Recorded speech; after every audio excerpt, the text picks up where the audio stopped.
আসসালামু আলাইকুম। আমরা আবার চলে আসলাম যে হাউস থেকে। ইনশাল্লাহ সবাই ভালো আছেন, সুস্থ আছেন। আজকে আমি অনেকদিন পরে ভুড়ি রান্না করা দেখাবো। গরুর ভুড়ি বাজার থেকে না, একটা সুপার শপ থেকে আনছি, পরিষ্কার করাই, তারপর একটু পরিষ্কার করে মানে গরম পানিতে ধুয়ে লেবু দিয়ে চটকায়া তারপর ধুইতেছি। আলহামদুলিল্লাহ অনেক পরিষ্কারই ছিল, এর মধ্যে কোনো তেল তেল কিচ্ছু ছিল না, একদম ফ্রেশ মোটা ভুড়িটা। আজকে আপনাদের দেখাবো কিভাবে আমি ভুড়ি রান্না করি। সবাই কমেন্টস করবেন কে কীভাবে রান্না করেন, আমারটা কীরকম হইল।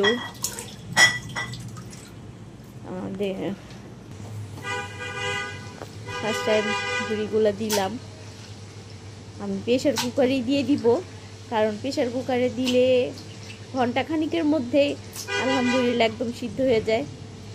তারপরে একটু বাগার দিলেই খাওয়া যায় দিনেই একদম ফ্রেশ এবং মোটা মোটা ভুড়ি।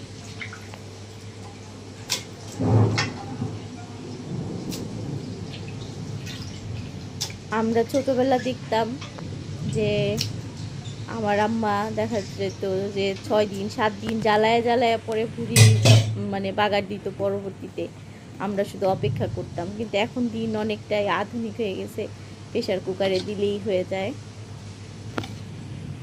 ফার্স্ট টাইম আমি একটু আদা দিয়ে দিলাম ভুড়িতে। আমার কাছে মনে হয় একটু মশলাটা বেশি হইলে ভাল লাগে, কারণ ভুড়ির একটা এক্সট্রা গন্ধ আছে।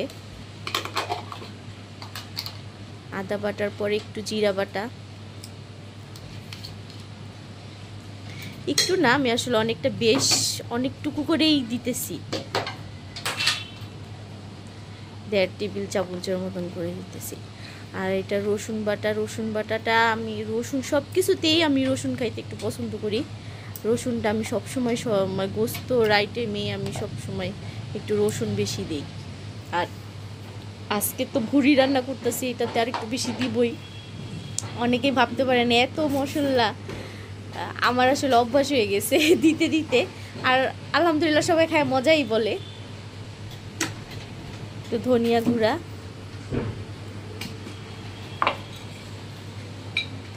মরিচের গুঁড়া একটু দিতে, বেশ ঝাল ঝাল করে ভুড়িটা রান্না করছি। মরিচের গুঁড়াটাও দিতেছি, 3-4 টেবিল চামচ দিব মরিচের গুঁড়াটা। 3-4 টেবিল চামচ না, সরি, চা চামচ, 4 চা চামচ আমি মরিচের গুঁড়া দিলাম। আবার হলুদটা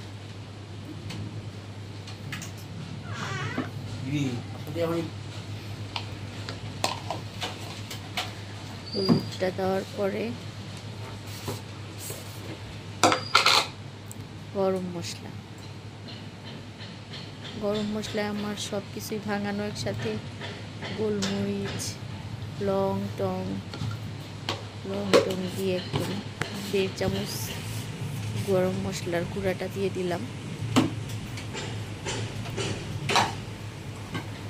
তারপরে আমি আসলে লবণটা দিতেছি, লবণও একবারই দিতেছি, পরে আলহামদুলিল্লাহ পারফেক্টই হয়েছে। এখন তেলটা দিয়ে দিই। সবাই ভাবতে পারেন কি পটে তেল, একটু অন্য কিছুতে তেল রাখছি আর কি, ভালোই লাগে, কয়েকদিন পরে আবার চেঞ্জ করে ফেলবো।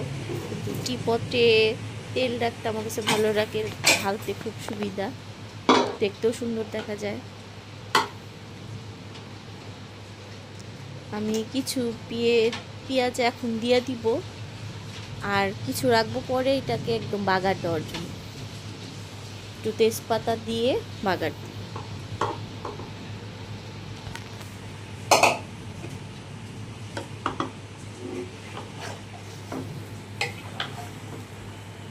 একসাথে সবগুলো জিনিস একসাথেই করে ফেললাম, কিন্তু মনে হইতেছে তেলটা কম, আর একটু তেল দিলে ভালো হয়, কারণ ভুড়িতে তো কোনো চর্বি নাই, কোনো এক্সট্রা তেল বের হবে না।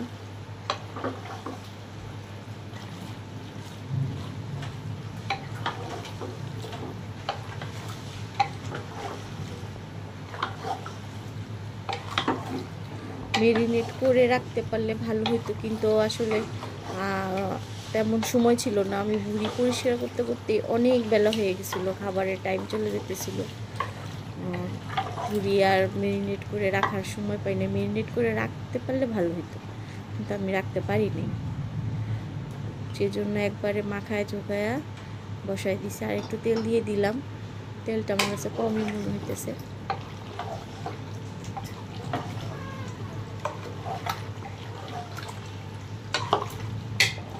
এইটা যদি ঘন্টাখানিক মাখায় রাখা যেত তাহলে জিনিসটা আরও সুন্দর হইতো, কিন্তু মাখায় রাখার টাইম হয় নাই, একবারই বসায় দিছি।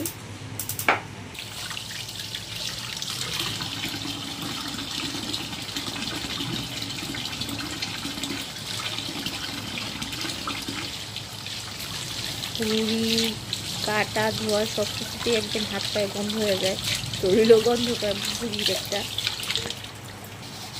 পুরি বসায় দিয়ে এখন আবার তাল আনছিলাম, তালের চোখ, আপনারা কে কি বলেন জানি না।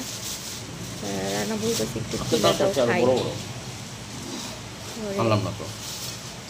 কিন্তু এইগুলা এতই নরম আর ছিল যে খোলার কোনো অবস্থায় ছিলই না। পরে শেষমেশ আমরা খুলতেই পারি নাই, পালাই দিতে হয়েছে, খাওয়াই যায় নাই, এত নরম ছিল বুঝতে পারি নাই। কথা বললো সমস্যা নেই, আমরা রান্নার ফাঁকে একটু তালের শ্বাস। আমার খুলতে গিয়ে অবস্থা খারাপ, খাবো পারতেছিলামই না। দুজনে না, ফুল ফ্যামিলি। ও ফুল ফ্যামিলি ফুল হয়েছে, কিন্তু এটা তো ফুলাই যাইতেছে না, ভেঙে যাইতেছে। সহজ কোনো এত নরম, কোনোভাবেই খুলতে পারতেছিলাম না আমরা।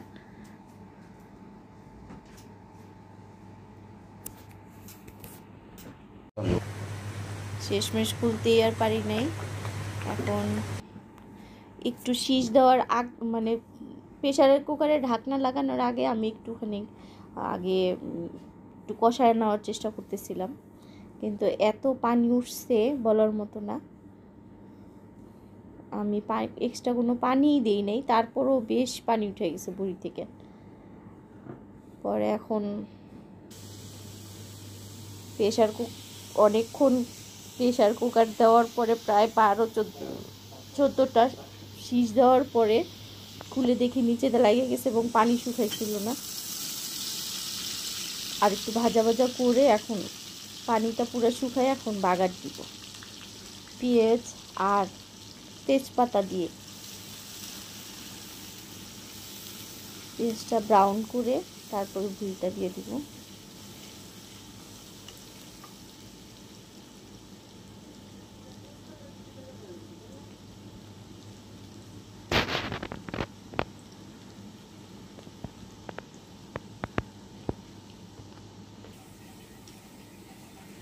দুইটা তেজপাতাও দিয়ে দিলাম।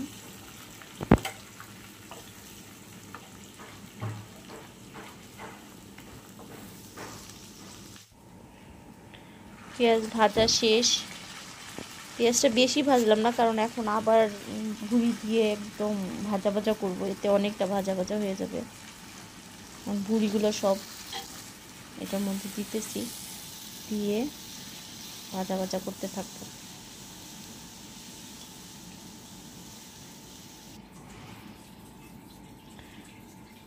ভুঁড়িগুলো অনেকটাই ভাজা ভাজা করতে হবে, কারণ এখনও বেশ পানি পানি মানে ঝোল ঝোল টাইপ রয়ে গেছে।